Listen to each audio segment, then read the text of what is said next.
The NRA is a non-profit organization established in 1871 to advocate for gun rights. People shot and killed in situations like Parkland or Las Vegas or Sandy Hook. I urge you to listen closely. There's a reason why we see Trump actually stepping out and advocating for weapons after mass shootings, and how he even brings up the topic of arming more people to save lives. It turns out that it's not his own maniacal ideology, but the NRA using him as their public voice. Sounds smart, right? To lure the president with some dollar bills into spreading your own lies to make it sound like less of a lie? Well, it turns out it wasn't just some dollar bills in this case. The NRA had donated over $21 million to the Trump campaign, being one of the largest donations to a presidential campaign ever. The NRA knows people buy guns after mass shootings, and generally close to those times, they push more and more advertisements that we need to protect ourselves from shooters. They even try to manipulate us to their opinion in these advertisements, using things like wounded veterans whose lives depend on the right to own a gun and will lose their pride and joy in those quote-unquote terribly corrupt liberals. Or children killed by shootings because they were not allowed to defend themselves with a weapon, and their parents begging you to donate to the NRA and help save lives. Turns out people are actually susceptible to this propaganda, with examples of like how the NRA donations tripled after Parkland and quintupled with $2.7 million after Sandy Hook in 2012. The NRA could easily carry out its master plan of guns, guns, guns, and if that's not already a reality, they're obviously deciding not to create this dystopian world of guns. Because when the laws are loosened, it's much easier for someone who needs a little bit of personal guidance to get a hold of a gun and shoot up a school or hurt people, which raises donations to the NRA by the hundred thousands. The cycle goes on, more people die, the NRA gets more and more powerful. To sum it up, the NRA is farming money through debt and legally, too. But as part of the younger generation, I'm also filled with optimism. If we all put as much work as possible into it, we can stop this death while we're all ahead. We can end the violence, but it's going to take a lot of us and a lot of work.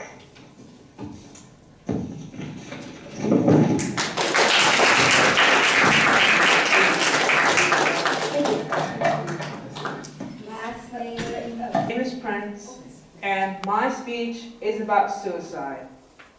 Imagine that you are a 16-year-old male suffering with anxiety and depression. What's the first thing that goes through your mind? Family? Friends? Well, have you thought about suicide? You might not see it, but people are going through a lot. Some aren't gonna make it. They feel like the only way to end their struggle is to end their own lives. But me, personally, I don't think so. Now that I have your full attention, did you know that suicide is the second main cause of death among our youth? This is unacceptable. Me, as a 14-year-old male, to hear that 10-year-olds are committing suicide does not put me at ease. We as the youth shouldn't even be thinking about this stuff. We have so much to live for. Look around you. Most of you probably have never met before, but being in the same room makes us safe. We are one as a community, and we need to make it stay like that. For the people that are going through something right now, I have this to tell you. Like the famous Albert Einstein said, everyone is a genius, but if you judge a fish by its ability to climb a tree, it'll live the rest of its life believing it's stupid. Bullying is one of the main causes of suicide. Teen bullies, or any bully in general, might not think what is funny today might cost a life tomorrow. No one can tell you what you are except for what you actually are. Beautiful. And no matter how you look on the outside, you're beautiful on the inside. If you have trouble in your life, speak up, because nothing will change if you stay quiet. Now, here is how I dealt with suicide. When I was 10, I had a best friend named Jake. We were best friends since kindergarten, but after a while, he started acting really strange. He wouldn't hang out, he was constantly sad, and at one point, he talked about how he'd like to kill himself. I was so confused. So when I went home, I thought about it, and I knew something had to be done. But with the help of me and my counselor, we were able to help Jake through his hard times, and we're still good friends to this day. My lesson that I learned is that no matter how people perceive you on the outside, just know that you're beautiful on the inside. You're on this earth for a reason.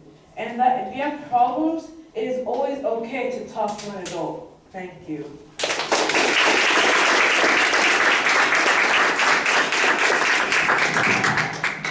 Last name Mohammed.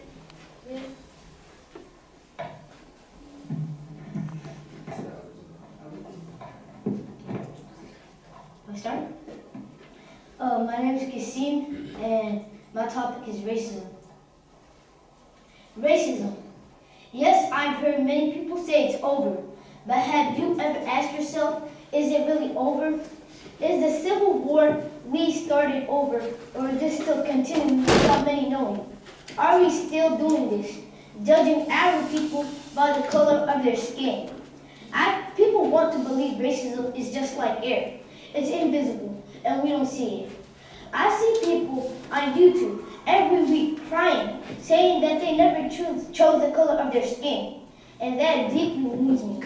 Our people are hiding in their shells, too afraid to speak up, and I believe it's time for us to grow out of the shell. In 2012, scientists conducted an experiment where they put a black kid on the street.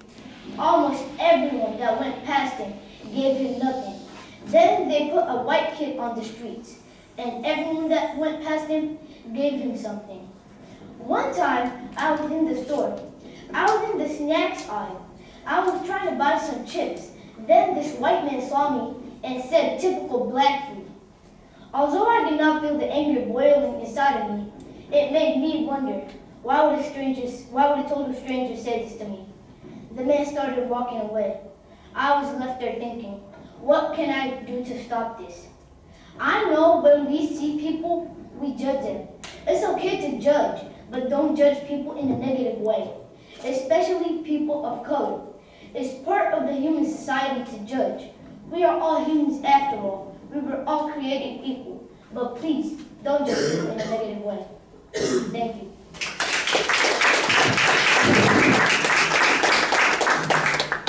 Last name Mogus. All right, Ms. Mogus. Standing out. We tell ourselves things that will brainwash us, and after enough time, we take them to heart and we actually start to believe them. I'm not beautiful. I'm not worth it. People won't like me. Others are way better than I am. I'm not enough. My opinions don't matter, and I'll always be different. Those are the things I told myself in the corners of classrooms so I could have the slightest explanation for why I stood out. The shadows of self-doubt and self-consciousness would often eat me up into a void I couldn't escape. Many would tell me I have to be grateful for who I am, but going through your middle school years, you are on your own journey to find yourself. No, to create yourself, and you cannot always control what happens to you, and many things will throw you off course, but beauty isn't always the answer. You tell yourself, I just want people to like me, or I just want to be accepted, but hating yourself, your own body is not going to fix that.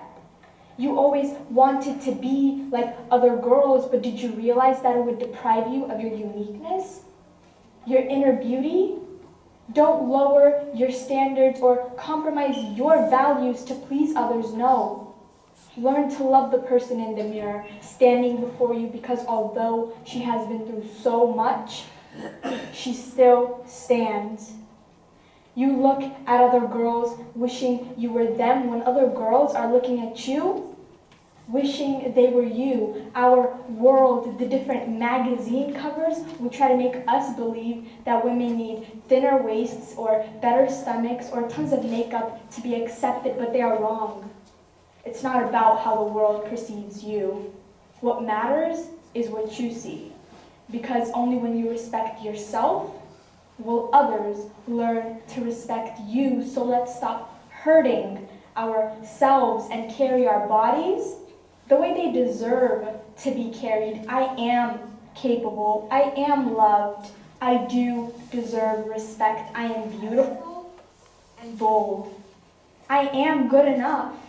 I am 1 in 7 billion. And most of all, I am who I am, and that makes me proud. Thank you.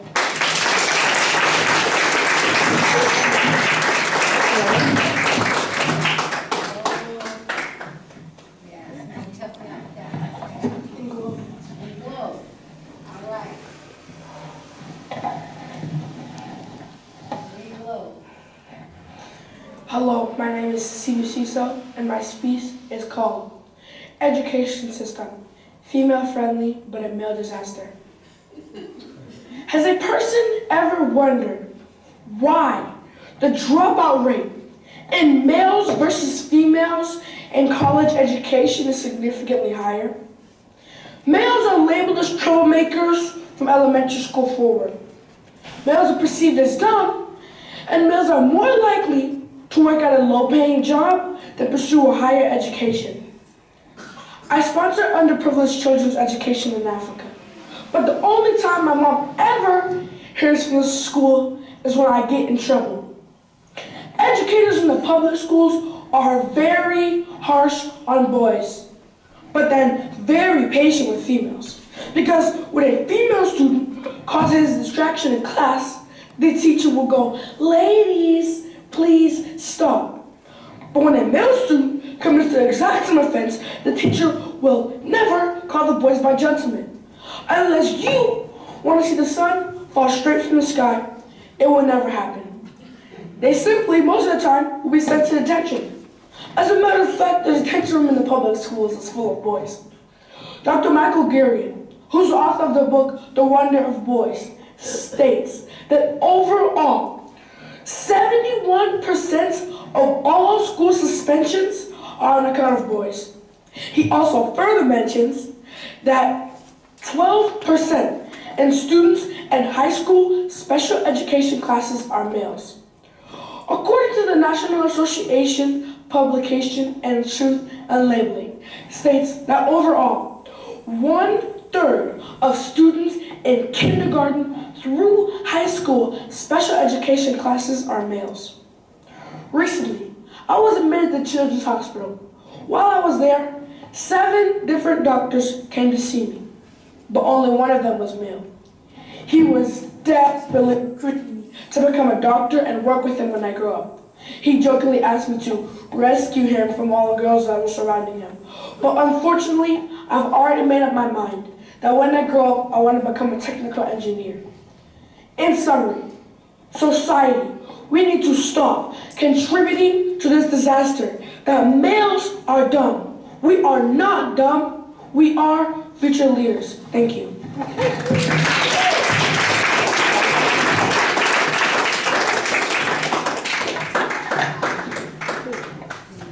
Palermo?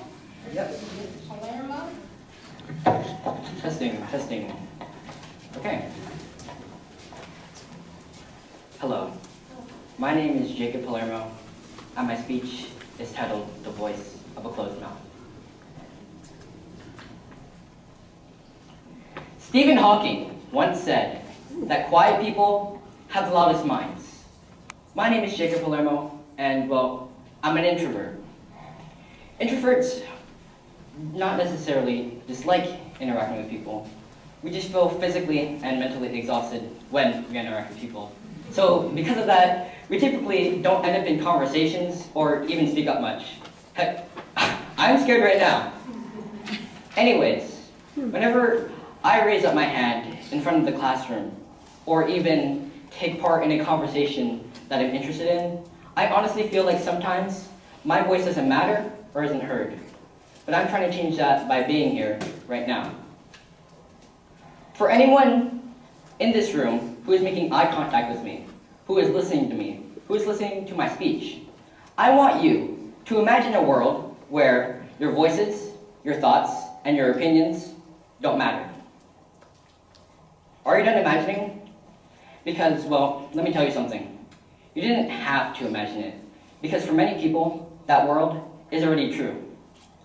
We live in a world full of extroverts, but that isn't a problem.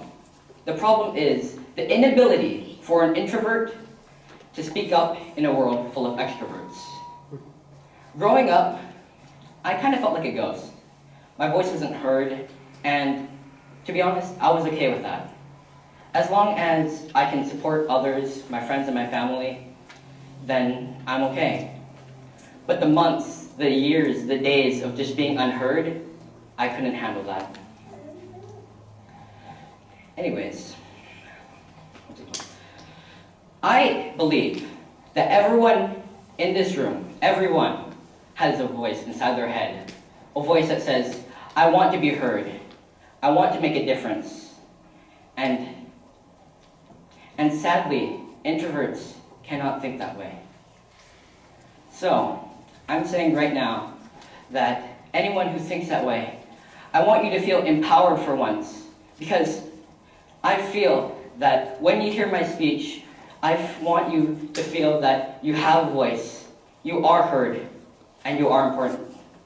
Thank you. Is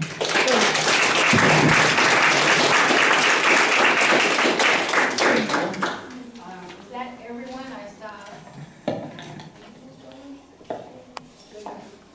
Okay, so we're not missing anyone at all? Give yourselves a round of applause.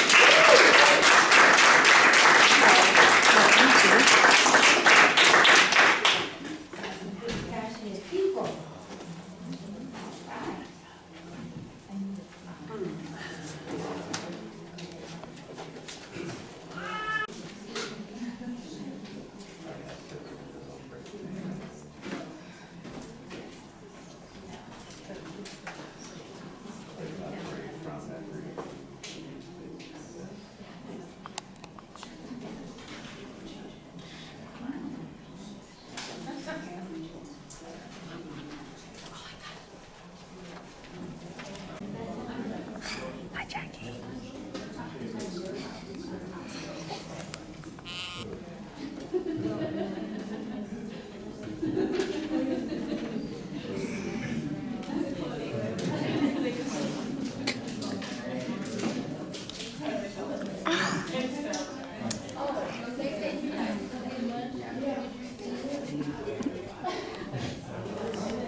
Jacob?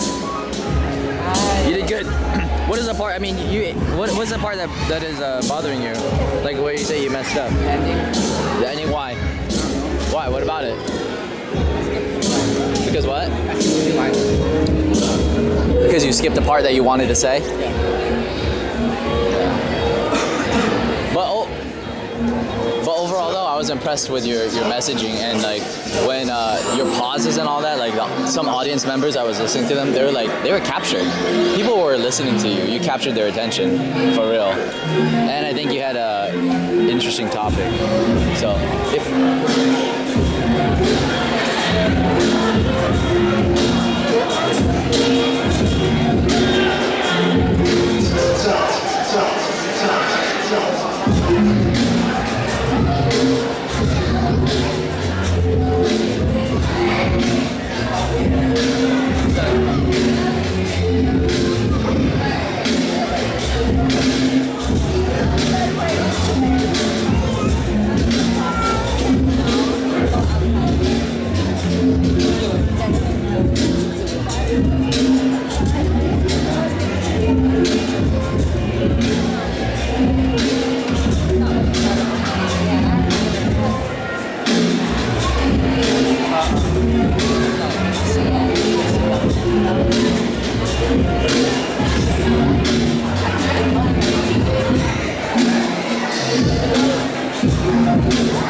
up, Jackie?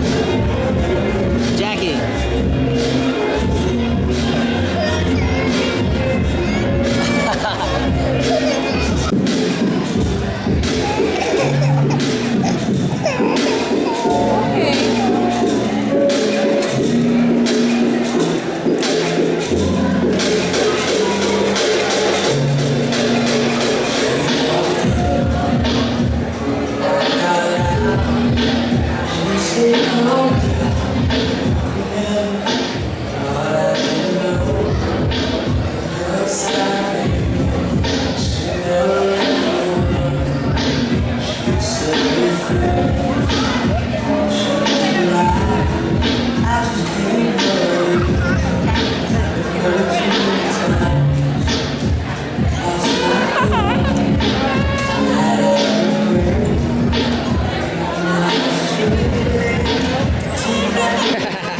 After.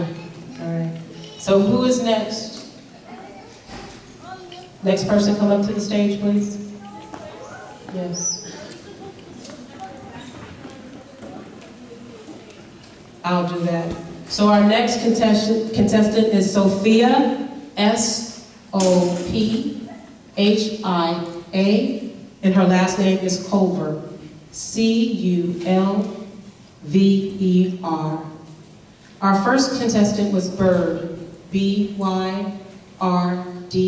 And Bird, what is your last name? Hudson, H-U-D-S-O-N. And Sophie is Rotunda number 15.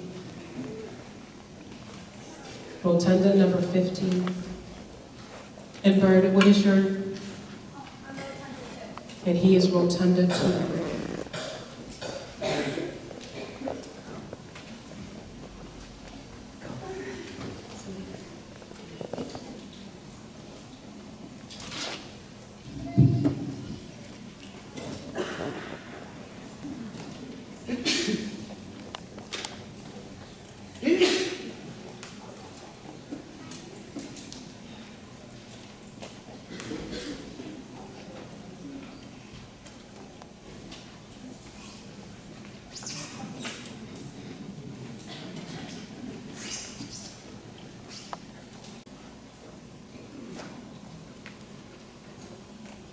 Have you ever considered how powerful kids can be? Kids have so much imagination and perseverance that most grown-ups don't have. For example, my friend Katie and I were writing our own book. My parents are so proud of what we've done, and I'm pretty impressed that we took it this far. However, I have another story for you. I read a great book. The name of it was I Am Malala. Malala was always inspired to learn, but her country was invaded by the Taliban. The Taliban was an evil group of men that wanted girls of age 10 and up not to go to school. Because Malala was in love with school, she spoke in many interviews and participated in a diary that stood against the Taliban. The diary was published in the international news for all the world to hear. But one day, at the most unexpected moment, Malala was riding home from school on a bus with all of her friends. A man came out of nowhere and pointed a gun at all the terrified girls. Malala alone sat there, books held tightly to her chest, knowing what was coming next. "Who is Malala?" he said. And then she lay, blood spilling everywhere from the gunshot. 3 other girls were hurt. It was 80% blood and 20% she survived. Malala continued to protest for women and girls' education. She was also the youngest person to receive the Nobel Peace Prize. Here's the question: what can you learn from that story? I learned that when someone knocks you down, you become even stronger. I have always looked up to Malala. She is one of my greatest role models because kids do have a voice. Believe that.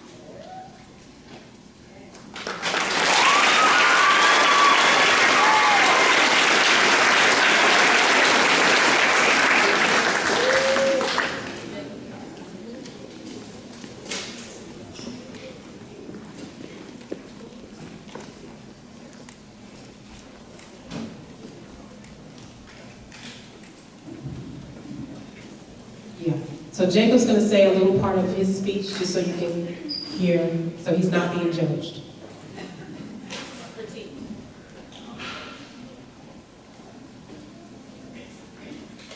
Hello, everyone. I'm Jacob Lermo, and my speech, part of my speech, is entitled "The Voice of a Closed Mouth." Stephen Hawking once said that quiet people have the loudest minds. My name is Jacob Lermo, and well, I'm an introvert. Introverts aren't really people who dislike interacting with others. They just feel physically and mentally exhausted when we interact with others. And, well, because of that, I typically don't end up in conversations or even speak up much. Staring all in front of you right now, I'm scared as all hell.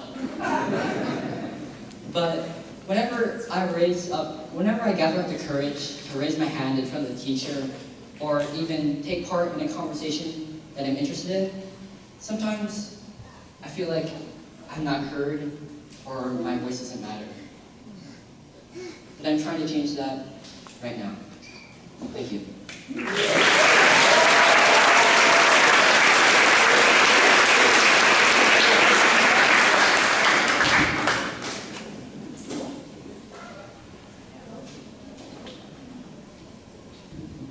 Our last and final contestant in the elementary division is Sophie Culver, elementary.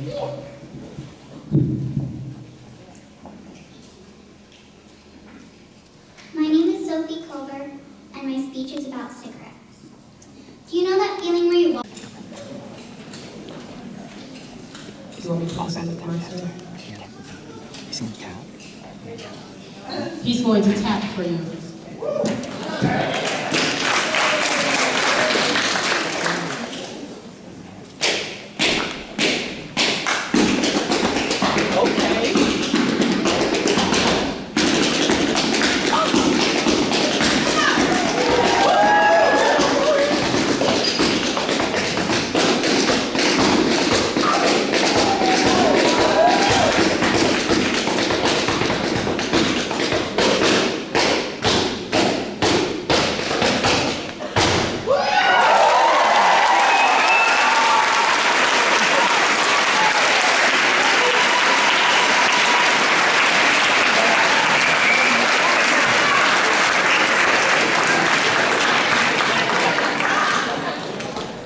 Are you ready now? Are you ready? Or you need a moment to get yourselves together after that? Okay.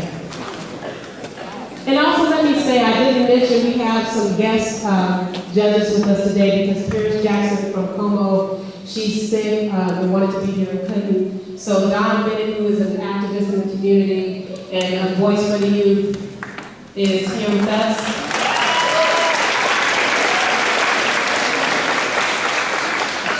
And a wonderful, great friend, OT. VU.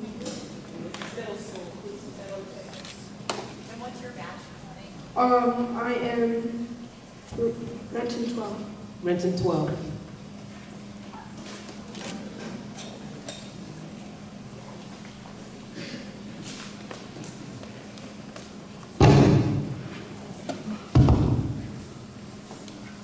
My name is Steve Ciso, and my speech is called Education System.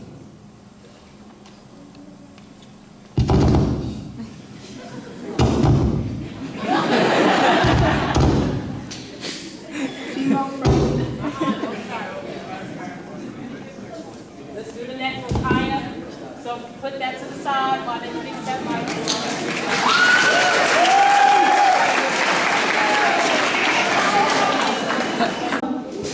Okay. And certificate.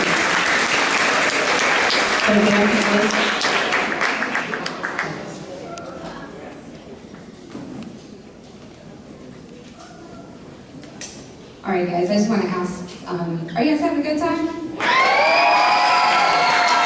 So, by a show of hands to all of our scholars, judges, and parents and visitors, how many of you would you say have asked yourself, what is my purpose? And now keep them up, keep them up. And now keep them up if you feel like you are living and doing what you're meant to do, if you're living your purpose, keep them up. If you're working at it, you can put them down. Okay, that's a lot. Thank you guys. And I asked that question just to say that I feel like Toya definitely is living her purpose, and I see her.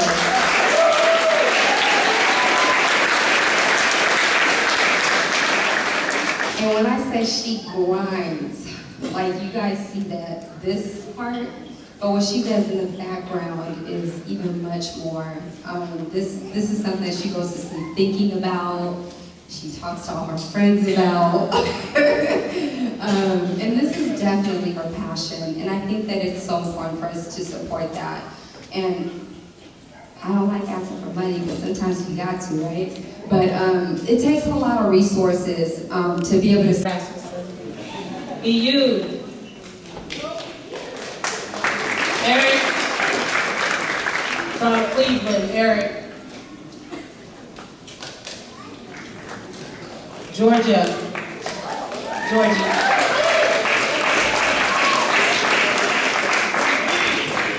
Galaxy.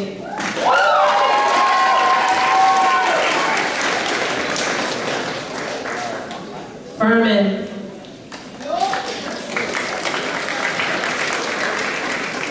Ina Loughlin. Good job, Furman. You guys, scoot in. Make room for each other. Ellis.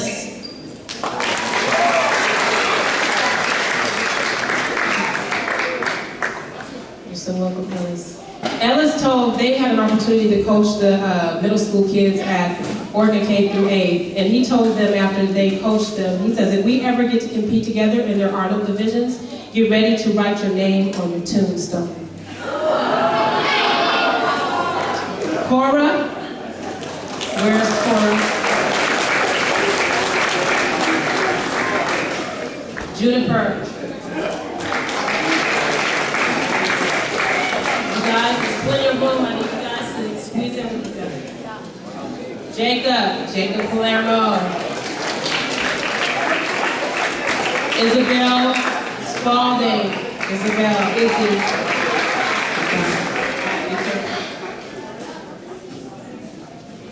Horace. Where's Horace? Kaya.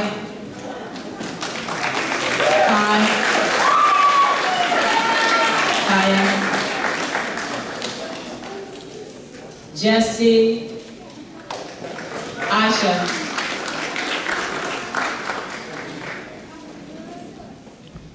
Huck.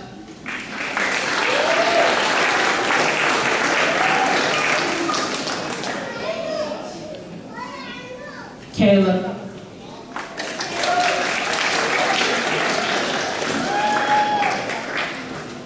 And let me get a volunteer. Could someone just help them on the stage get situated, an adult, so that they have enough room? Jolie.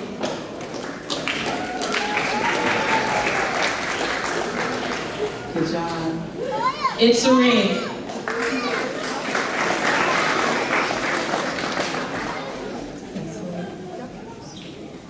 Yoan.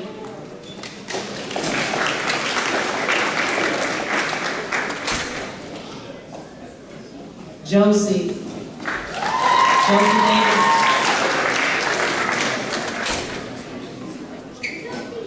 Jayla Smith.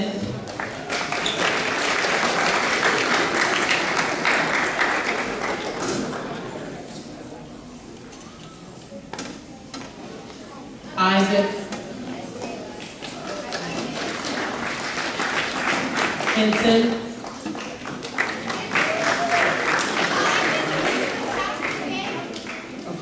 Kingston.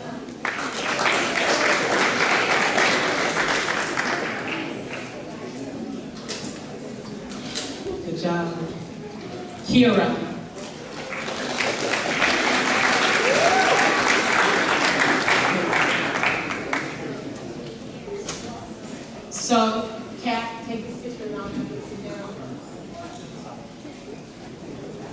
guys hold your heroic stance, first of all, heroic stance. Okay, Jayla, I'm gonna have you move, because you're a little taller than the rest, so move up kind of higher. Okay. And hold your certificates, like right here.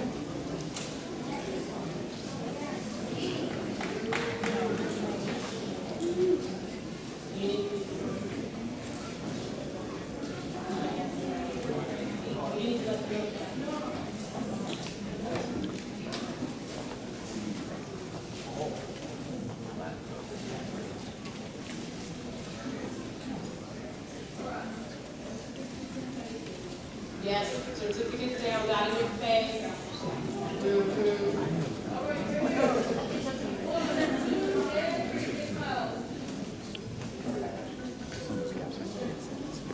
All right, so you can go back to your spaces, your places.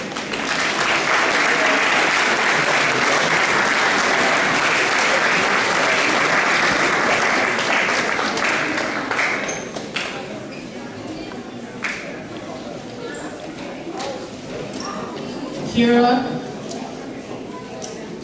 can you get your bag, please? All right, next round.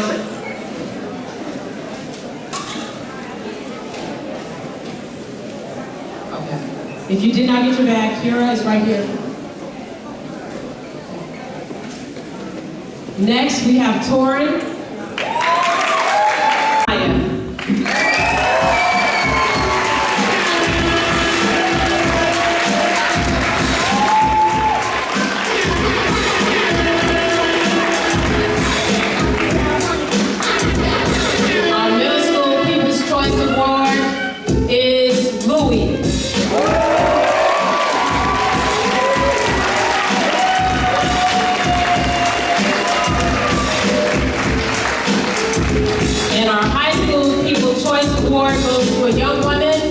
Or a young lady, let me say this.